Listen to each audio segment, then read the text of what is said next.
welcome back to another great episode of the Triple Double Podcast. My name is Corey Albertson of Triple Double Prospects with Jason Morrow of 270 Hoops as our producer. And today our guest is Nate Perry. Nate, what's going on? How you doing, my man? Doing good. Nate Perry is the co-director of the ITPS Wildcats, an Adidas Gold-affiliated travel team out of the Pittsburgh area, which features players from Western Pennsylvania and West Virginia. In their first year on the shoe circuit this spring, both the 17U and 16U ITPS Wildcats teams made it to the Final Four at the Adidas Gauntlet finale last month in New York City. I got to see these guys play at the first Adidas event in the live period in April. Got to see their 17s play a couple times, including play against Ohio Basketball Club, and then got to see a lot of their 16 under kids and 17 under kids in June at the Next Up Recruits Camp down in Kentucky. So a little bit familiar. These guys are making a name for themselves on the AAU circuit, and it's got to be an exciting time for Pittsburgh basketball. So, Nate, give us the rundown, man. How'd you get to this point? Yeah, definitely. Well, I appreciate you having me on, Corey. And it's been a grind, but Always. Yeah, definitely. But it's been good, man. It's just I'm glad we could represent for Western PA and West Virginia. We kind of started out slow, but once we picked up our momentum and kind of figured out the platform and the level of competition we were going to go up against night in and night out. I think we're able to kind of catch our stride and compete and have a pretty good spring and summer on the gauntlet. So, you guys had a lot of kids. I mean, I saw you play. You got a lot of talented kids, and we'll talk about that here. So, with ITPS, it's something that let's start here. How did you, Nate Perry, get into AAU? Yeah, so I played. I'll try to keep it short and sweet, but I played in college, and then when I was done playing in 2014, I was able to get a job with IMG Academy down in Bradenton, Florida, for a couple months, and then I was able to find some good connections and have a couple business leads, which took me over to Istanbul, Turkey. I was supposed to be over there for 3 months. It turned into a year. I did some stuff with the EuroLeague teams training and whatnot, and did some things with some U18 and under kids and some U16 kids, and came up on a couple kids I wanted to experience the American basketball route as far as high school and AAU and whatnot. And I played AAU back in the day with my business partner Tom Droney at a pretty high level, and we kind of fell in love with it. And I kind of called Tom when I was over there and said, "Hey man, look, I'm going to start this 16 under team. And we're going to see how how it goes." And I kind of recruited from overseas, had a good number, good prospects from the Western PA area. And Tom kind of joined me in that summer, and then just kind of went from there, man. And, the first year I had one team. Second year we turned it into, I want to say around 7 to 8 teams. Third year we played on the Adidas, which would have been last year, we played on the Adidas Silver. And then, luckily, we were able to kind of acquire some good players and use some of our connections to be able to get our 17 through 15U on the circuit this year. So that's kind of the short version. But the biggest thing I think what we were able to do pretty efficiently is acquire a good number of talent and kind of use our past experience in the AAU grassroots circuit to kind of help transition pretty quickly. Sure. And I mean, just looking at it, I know you guys started under a different name. So, what is ITPS? How did that come into play? And, how did you guys, before it became Adidas, how did you guys kind of exist as a program and, financially get yourselves around and whatnot? Yeah. So, we, like I said previously, we played on the Adidas Silver last year, just our 16 under team. So we had a couple 17 under teams, some 15 under teams. We did, some of those elite non-shoe affiliated, and we play on the Adidas Silver. Kind of had an up and down year. We'd do very well one of the live events, and then July we kind of hit our stride and was able to make it to the Sweet 16 in Vegas, and we won both sessions of the Big Shots in July, and then I think we lost in the Final Four of the hoop group event in July last year with the 16 under. We had some kids that, kind of made a name for themselves and started to get recruited at pretty high levels. So when we regrouped, obviously in August of last year, we kind of said, hey, look, if we kind of hit the road recruiting, early and are able to acquire some of these guys and make our resume a little bit more flashy for some of these shoe circuit reps, I think we may have a chance to get on. And we were able to acquire. We had a couple kids just kind of fall in our lap, and we lost a couple kids, but that's the name of the game. You being a big time AAU guy, back in the day, and still having your hands in it now. I know you kind of know how that works. You're going to lose kids, you're going to gain kids. Yeah. That's kind of the nature of the business. So. Sure. Now, when I think one of maybe the thing that you can give insight on more than anyone we've had on this podcast yet. I know we have a lot of AAU coaches, AAU program directors, high school coaches even that listen to this podcast, and everyone wants to keep moving up. Obviously, that's life. And you look at moving up in AAU, and the ultimate is you're either sponsored by a shoe company or you're not.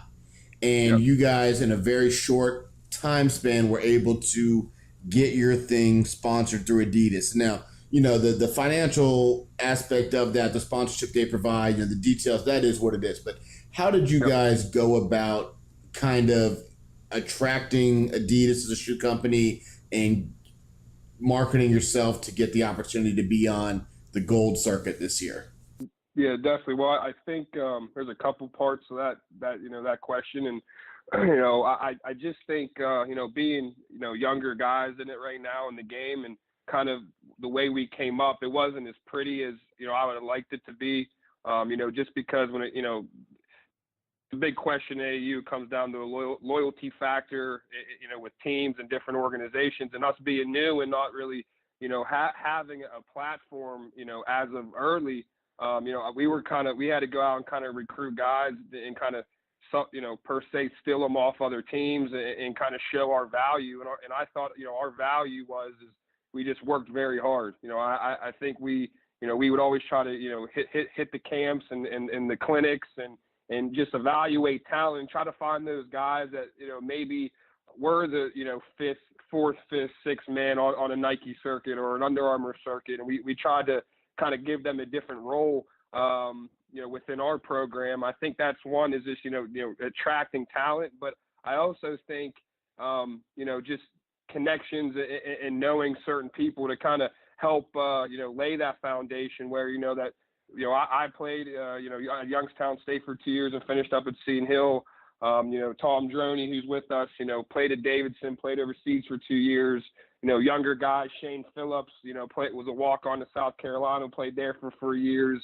Was a very successful, basketball player in high school. So I think, the demographics in the area that we were touched was an untouched market. Now, if, we were in Ohio, with three affiliated shoe teams already, I don't think the come up would be as quick. I just think we kind of hit a untapped market, and we worked hard and we grinded hard. And I think it was more of a geographical reason, not taking anything away from us. We were working very hard, and I think we're in it for the right reasons. But I think our area was kind of an untapped market, and for the longest time, your top players from Western PA, Northern PA, Western West Virginia, they kind of went to other affiliated, programs outside the state. So I think we were able to capitalize on our talent locally. And then with some good connections and network, I think we were, kind of tap in with some outside of, outside of the Western PA area. And, obviously the merger with the West Virginia Wildcats has been tremendous with us, with Scott Long and Jay Cinco. And, I think we could only go up from here. Right. I mean, you said exactly what I was going to say, which is your market wasn't untapped. It was just being tapped by people from outside of that market. You look at Ohio Basketball Club. Yeah, exactly. Yeah, right. Ohio Basketball Club, Ohio Red, King James, some of the New York teams, those guys were getting Team Durant. Yeah, absolutely. Some of those teams were getting kids, from the Pittsburgh area. There's a kid that's really good right now from the Pittsburgh area that plays with the New York City team. And, Pennsylvania is a funny state with that because, for anyone who doesn't know how it works, it matters that you're a border state. So, just like you could be from Cleveland, Ohio and play for a Kentucky team, even though that's a minimum 4-hour drive, you can be from Pittsburgh and play for a New York City team, which I know is not a close drive. Yeah, and I think that's kind of where we're able to. Sorry about that. Go ahead. No, go ahead. I was just going to say that's where I think we're able to kind of capitalize, and you said it best. Is I think Western PA. Not saying we're on the back burner, but I think having the kind of the knowledge in the background of how AAU works. I think we were able to capitalize just a little bit quicker than some other people.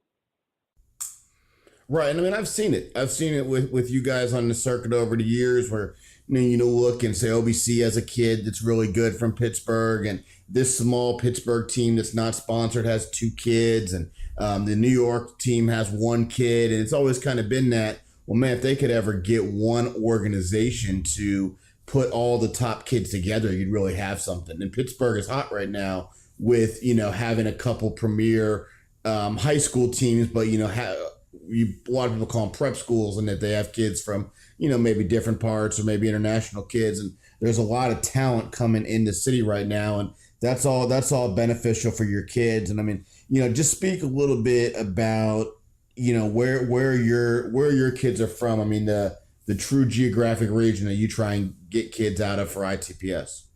Yeah, definitely. Well, Western PA, we try to, maintain, keep a good stronghold on our backyard. Now, obviously we're not going to, get every single kid, but we try to tap in, Western Pennsylvania, the northern Pennsylvania up in the Newcastle, Sharon, Hermitage Way, try to, head up to Erie. And then obviously, West Virginia has been very crucial for us. We've had some guys on the circuit this year in multiple grades that have really kind of stepped it up a couple notches. And then we did, we tapped into the Ohio market, very, very small, but with Andre Harris playing on the circuit with us the past 2 years from Cleveland, and where he's headed, and a good player like himself, I think just for us right now, the Ohio market, we try not to ruffle too many feathers, but in this game you're gonna ruffle some, and I just think right now I would love to tap in the Ohio market, but there's a pretty good background of organizations and kind of directors and guys that have been doing it for a long time, that it's just kind of tough for us to tap into that right now. And then we go into Harrisburg, Central Pennsylvania. We do fight with the team finals and the team, Philly Pride and those, we are ones, guys of the world, but we try to stay as local as possible, but I think we're going to have a hard time, at the end of the day, being early, being young, right now, and early in this process is going out and get, stealing a top, stealing, or however you want to say it, a top 50 guy in the country. So like we try to find those guys that maybe are, like I said previously, are a little bit, overlooked or under the radar, and try to market them and showcase them the best of our ability. Right. It just reminds me so much of what we've tried to do over the years. And, I don't know, the Pittsburgh community in terms of how people get along. From what I'm hearing from you, just the collaboration from some different programs, it sounds like it's better than it is here. And, you've kind of got this vision that we had of the area you're from. You want to help all these kids play together on one team, and there's strength in numbers, and you can get all the best kids from your area. I've always said, if you can get all the best kids from your area, you're going to have a huge advantage over the major metropolitan Chicago and New York teams, because your kids all know each other. They play together, and there's going to be more cohesion. There's going to be more practice time, and that's going to be a huge advantage. And I think West Virginia is a great addition for you guys, because West Virginia is one, everybody knew the Wildcats. The Wildcats were a very well-run program. It's just, resources. And then now you guys being able to provide the Adidas Gold resources is going to be great. And West Virginia is a place where there is talent,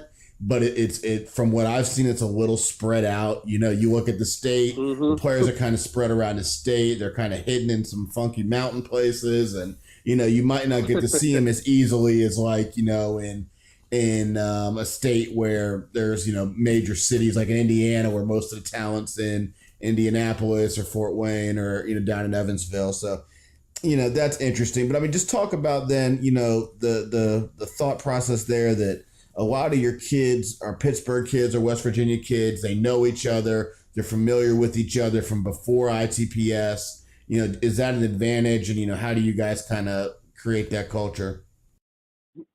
Yeah, definitely. I think we on the practice side of it, we try to get together as much as possible. But like you said, with some of the West Virginia guys being scattered and the amount of driving we have to do, we try to stay in the gym. But I think one thing that we did have, great this year, and obviously, it took a tournament or two in the spring, but we had great camaraderie.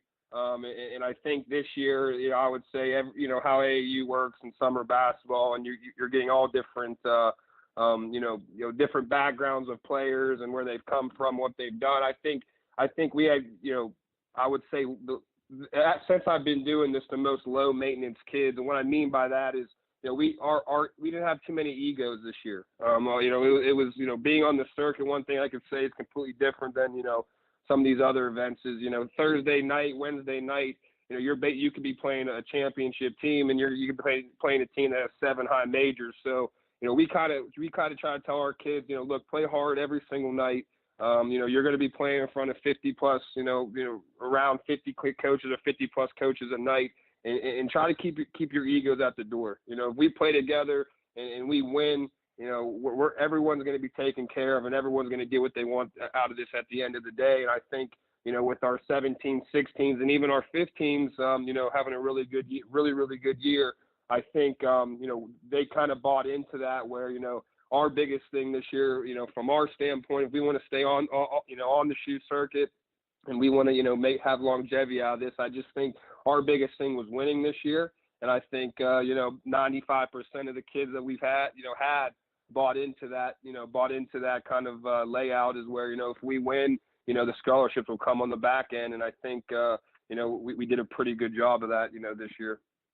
Right. And I mean, that's kind of the thing. And you look at, Pittsburgh is so similar to the Ohio cities and that, sometimes you don't get the most talented kids. Our most talented kids aren't at the same level of the most talented kids from some other places in terms of maybe athleticism. But, you guys have that grittiness to you, which I think a lot of the Ohio cities have. And I think, with your kids at the beginning of the season, any slow start that you got, it's just a product of, especially the West Virginia kids. I would think it's a byproduct of just playing experience, getting reps against that top competition. West Virginia high school basketball is not what, Chicago or Detroit high school basketball is. So there's a learning curve there that your kids definitely got through. But, with your kids, everybody wants to be on the shoe circuit, and to get there, you have to have elite talent.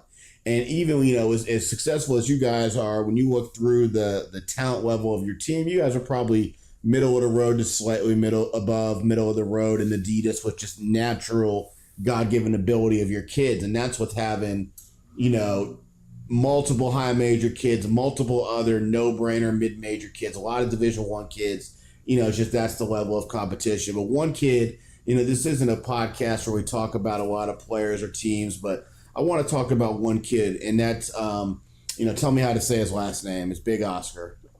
Yeah, Oscar Tshwibe.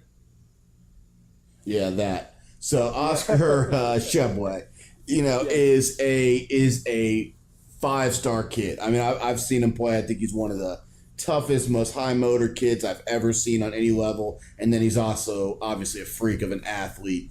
Can just change the game in so many ways. And he's a legitimate 5-star kid. So with Oscar, your first experience, I'm assuming, doing the AAU and doing the marketing and helping, play your part in making the college decision for a 5-star kid. What has that process been like? What have you kind of learned in dealing with the media and the college coaches and all that goes with having a 5-star level kid? Yeah, definitely. Well, he start off. He's a great kid. He's it's kind of cliche to say, but everyone says your best player should always be your hardest worker and whatnot. But I can say here, full confidence that he is the hardest worker. He doesn't want to be in the gym for an hour. He wants to be in the gym for 3 hours, and he knows he's good. But one thing with Oscar is he just, he could, for example, he had 20 some and 14 against Hoop City when they kind of brought in those top, ESPN top 60s in LA, and he just said, I didn't play it, as good as I should have, or I need to get better. This, this, that, or the third. But it's been great, man. He's been great for our organization. He's helped tremendously get us out on the map. He's helped us open doors from a networking perspective, from a college coaching, database. And he's fun to watch. He's definitely one of the top kids in the country. I think, he was with a great organization, last year, and, we played with the Wildcats, and then, we went over to Team Loaded for a little while. And that was a great, organization. But, last year he played 17U, and he was coming off the bench. And I think this year, with making him, our key, one of our key guys and getting the ball in his hands, I think he was able to show, he's just not a rebounder. He's just not a hustle guy, where I think they saw the level that, he's taken his game to, and they do a great job at his high school, with skill development. And, I do see him having a great career, wherever he decides to go. And I do see him, playing on TV one day. I've been around basketball, like yourself. We've seen it at a high level. I've never seen a kid with that type of motor, and a guy that just, he just doesn't get tired. He jumps higher on Sundays and is faster on Sundays than he is on Thursdays. So it's been great. He's a great kid. I appreciate him, believing in us, and it's not over yet. So he has a bright future. Right. I mean, it says a lot. It says a lot. I think Oscar, you got to give him credit. He took a chance on you guys. I mean, you guys didn't take a chance on him. He took a chance on you guys. Being a new program, it's very easy for a kid like him to say, I'm going to go with an out-of-state program that I know has sent all these other kids to, high major programs, has helped these kids, for sure, gain bigger reputations, and he's gone for that. And, I was just really impressed with that kid in April. I watched you guys play against who I believe is the top-rated 2019 kid on the Adidas circuit, the Hurt kid from D1 Minnesota. Yeah, Matthew. Oscar. Yeah, big-time player, and Oscar just went at him nonstop, and, you could tell how much it meant to him. And he's one of those kids where a lot of these kids that are super talented, we as scouts say, well, if this kid ever figures it out, the intangible side, the mental side, he's going to be really good. And with Oscar, you don't have to teach that. He just grows on you. Is his skill set perfect? No, not even close. But, he's getting there, and every time you watch him, he grows on you. And again, it's something that, I see other kids on your team that were really good players getting mid-major offers. And I think having Oscar help bring more scouts to the games that eventually, led to kind of a trickle-down effect and word of mouth that, might have helped those kids get those mid-major offers. So, I mean, that's, just an example of, in 2018, if you want to get on the circuit, I mean, you've got to have that level of talent. So, now it's your job to find the next Oscar hanging out in Pittsburgh somewhere. Yeah. He the night before the games, I would say, how us coaches always think, and I think, he allowed us to get a couple more hours of sleep, Tom and I, to be able to, kind of, he covered up a lot of mistakes we had, and he did, like you said, you hit it right on the head. He did bring a lot of scouts to the games, and like it was a trickle down effect, and that just shows, if you have high talented guys, a couple here and there, and you're able to, find some diamonds in the rough, it can really propel their recruiting. And I just think that's what really helped. That's the difference, between the non-shoe circuit events, which are great. But, it's just, shoe circuit events, we started with non-shoe circuit. It's just, the amount of coaches there, the amount of coaches and scouts like yourself watching the games, to me, it's not even comparable.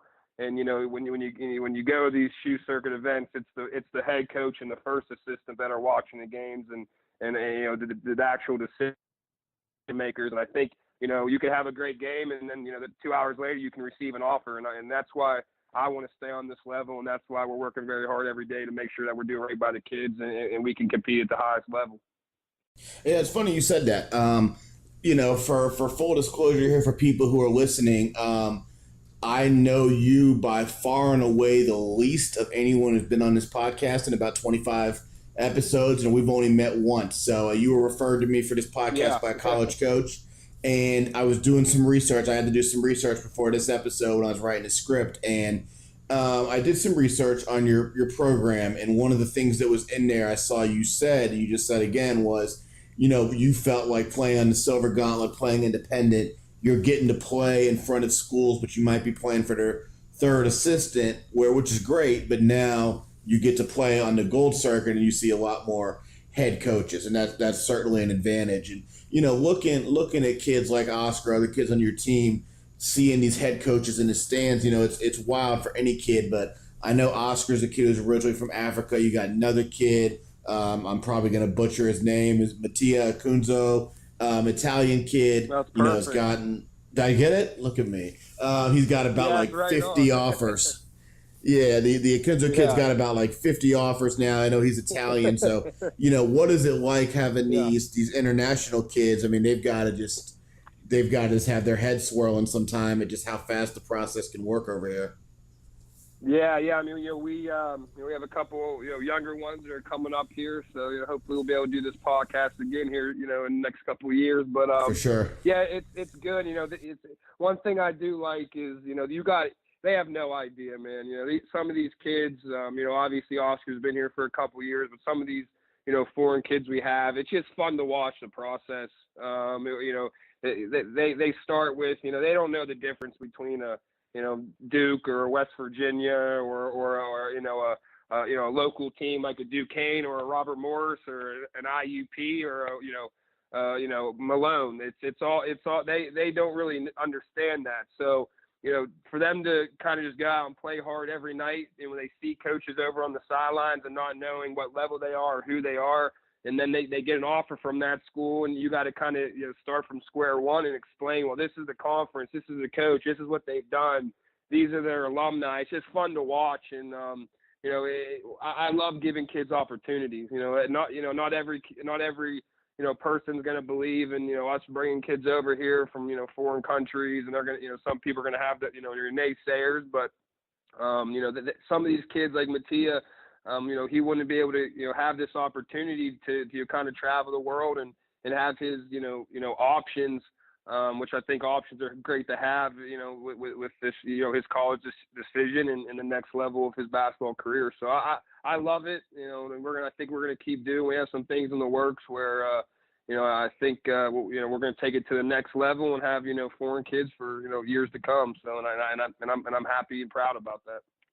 Yeah, it's interesting. We haven't really talked about a whole lot of international basketball on this podcast, and it's a subject that is only going to become more and more talked about. I worked for Coach Cronin at Cincinnati, as a manager, and we had a kid from Poland over the years, not at one time. We had a kid from Poland, we had a kid from the Bahamas, and we had two kids who were from Africa. And I think of those four kids, three of them were really great to deal with as a manager because they were just so grateful to be over in the United States and have the opportunities that 90% of the kids they grew up with that played basketball don't have, and they got them because they're a little more talented, and they felt the pressure, but they also had the work ethic to match that pressure to try and improve. And then I think there was one who had a little bit of the attitude of, I'm so good that they brought me all the way across the world to bounce a basketball,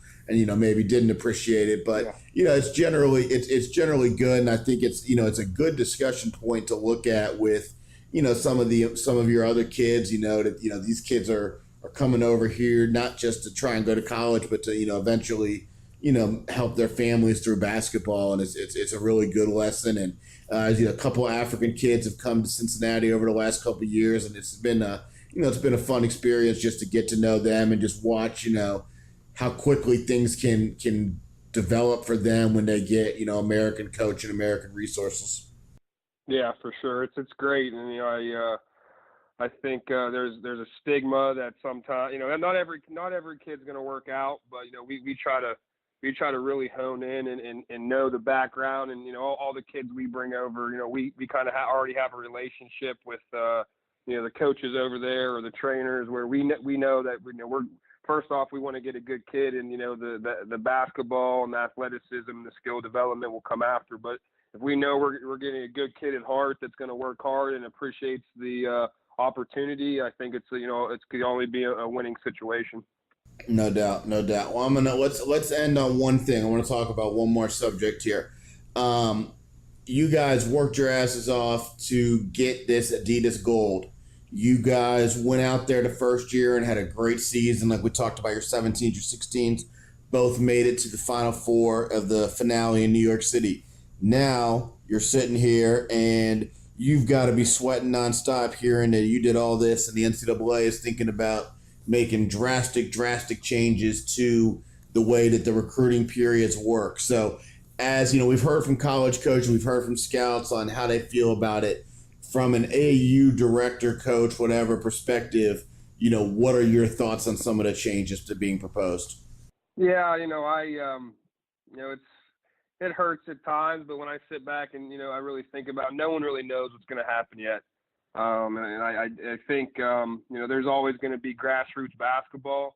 It might not be to the extent it was the past years, but I think they're not going to be able to take away grassroots basketball. And that being said, I think it's going to hurt the kids more than anything. But from a director standpoint, coach standpoint, I think our resume and our track record and being young and being new in the business, I think we'll definitely have the opportunity, whatever that new platform is, to compete, whatever that case may be, if live events, camps, however that's going to work. But I think it's good. I think it has its positives and negatives. I think they do want to clean things up, but AAU coaches and directors sometimes get a bad rap. But I would say the percentage of the people that I know are good people, and there are a couple bad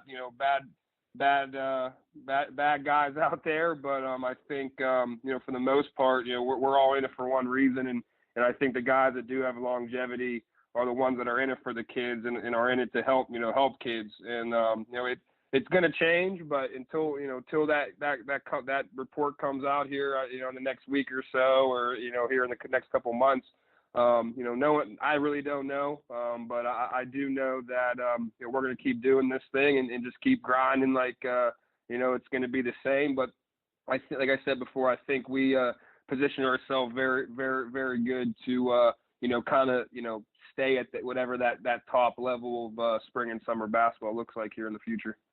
Right. And I think that's one thing that I would say is a lock in all of this that's going on. You're going to see Nike, Under Armour, and Adidas, in my opinion, shorten their team lists. They're going to sponsor less teams on their top circuit, and winning is going to be even more competitive than it already is, because you're trying to maintain your current level of sponsorship. So that's going to be interesting. But, we did a podcast with Chaz Wolf, a scout. We talked about the proposed changes. And one thing I said on there was, AAU guys, for better or for worse, tend to be resourceful. And you've got to know in AAU, you came from a program that you self-funded at first, and you got to know how to stretch your resources. And, whatever the NCAA comes up with, the best AAU guys are going to find a new way. They're going to adapt to whatever that is and figure out how to do it. So that's going to come down to, who's the most creative. And then, the guys who right now, like yourself, are in position with shoe sponsorship are obviously going to have the advantage to be at the forefront of that no matter what happens. It's going to be interesting to follow, but it's definitely been good talking to you. It's been, exciting, like I said, to watch you guys in April. I wish I got to watch your 16s, because I really liked a lot of those kids when I got to see them at Taylor Hicks camp down in Kentucky in June, and definitely look forward to seeing more ITPS Wildcats kids. Great what you're doing for Pittsburgh. Definitely an area where it was not heavily mentioned 5 years ago by scouts when you talked about cities in the Midwest to hit if you're a college coach doing the fall recruiting tour. But it's quickly becoming one of really the premier stops in the Midwest. So that's definitely part of what you guys are doing. Congratulations on your success, and thanks for coming on, Coach. Yeah, of course. I appreciate it, man. I appreciate everything you do. I know you spend long hours in the gyms, and I see you out there on the circuit and at these camps, and it's guys like you that help guys like me stay in this business, take it to the next level. So I appreciate you having me on, and hopefully we can I'll see you here soon, or get on here at a later date. So I appreciate you having me, and enjoy some football here coming up. I don't know if you're a football fan, but enjoy this college and pro football here coming up here in a couple weeks. Not a huge football guy. I'm basketball year round, man. But just like you though, you're Pittsburgh. I'm Cincinnati. Jason is sitting here as our producers. Columbus. We come from football cities. We love basketball, right. But their high school football in our cities is still. You're never gonna beat that. So we'll get ready for some football Fridays. So all right, guys. Well, that's it for today. Oh, absolutely, man. That's it for today, guys. That's the Triple Double Podcast. We talked with ITPS Wildcats Director Nate Perry. My name's Corey Albertson for Jason Morrow. Thanks for listening.